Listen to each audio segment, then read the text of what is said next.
గౌరవనీయ ముఖ్యమంత్రి గారు అలాగే రవాణా శాఖ మంత్రివర్యులు తమరికి మా యొక్క విన్నపం,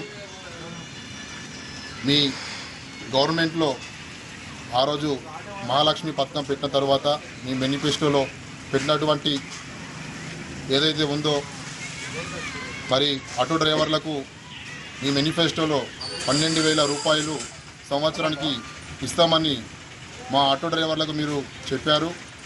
మరి ఇప్పటికీ 3 సంవత్సరాలు కావస్తుంది. మరి ఇప్పటి వరకు ఏ డ్రైవర్కి కూడా తమరు పెట్టినటువంటి మేనిఫెస్టోలో 12,000 రూపాయలు ఆర్థిక సహాయం మరి ఎవరికి కూడా అందలేదు. దానికి గాను మన రాష్ట్ర ప్రభుత్వం ఏం చేస్తుందంటే ఆర్టీసీలో కొత్తగా ఈ రిక్షా తీసుకొస్తుంది. ఇప్పటికే మహాలక్ష్మి పథకం ద్వారా కొన్ని కుటుంబాలు రోడ్డున పడడం జరిగింది. మీరు ఈ రిక్షా తేవడం వల్ల ఇంకా చాలా కుటుంబాలు రోడ్డున పడతాయి. దాన్ని వెంటనే విన్నవించుకోవాలి. అలాగే మాకు ఆటో సంక్షేమ బోర్డు కూడా త్వరగా ఏర్పాటు చేయాలి.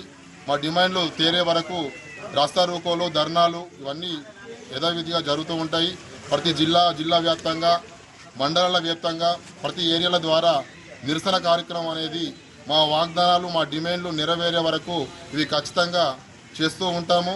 అలాగే ఈరోజు అర్ధరాత్రి 12 గంటల నుంచి మన ఆటో కానీ, టాటా ఏసీ కానీ అన్ని వెహికల్ ట్యాక్సీకి సంబంధించిన అన్ని వెహికల్ ధర్నాలో పాల్గొంటున్నందువల్ల ఈ అర్ధరాత్రి నుంచి ఆటో బంధు ఇవ్వడం జరిగింది.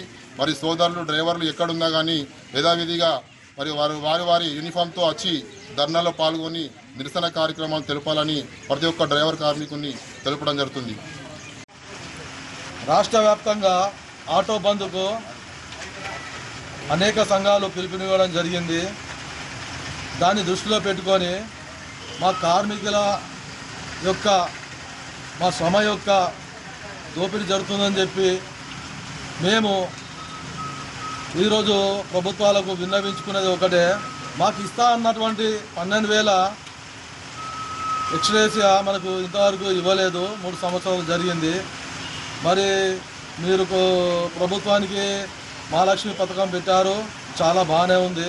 మరి ఆ పథకం ద్వారా రాష్ట్రంలో 8-9 లక్షల మంది ఆటో కార్మికులు వారి కుటుంబ పోషణ భారమయ్యి వారి ఫైనాన్స్ కిస్తులు వెళ్ళలేని పరిస్థితుల్లో ఉన్నారు. కావున ప్రభుత్వం వెంటనే స్పందించి మా ఆటో కార్మికులకు ప్రత్యేకంగా సంక్షేమ బోర్డు ఏర్పాటు చేయండి.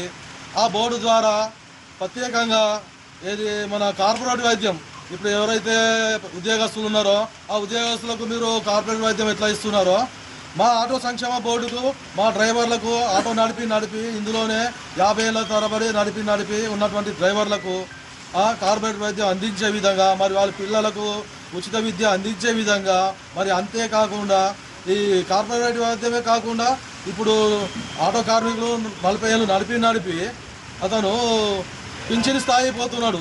మరి ఆటో నడిపి ఆటోకు ట్యాక్స్ కట్టి ఆటో లైసెన్స్ తీసుకొని అన్ని విధాలుగా ఉండి ఆటో నడిపిన అతనికి గవర్నమెంట్ ద్వారా ఎలాంటి పింఛన్ సౌకర్యం ఇంతవరకు మాకు ఇవ్వడం లేదు.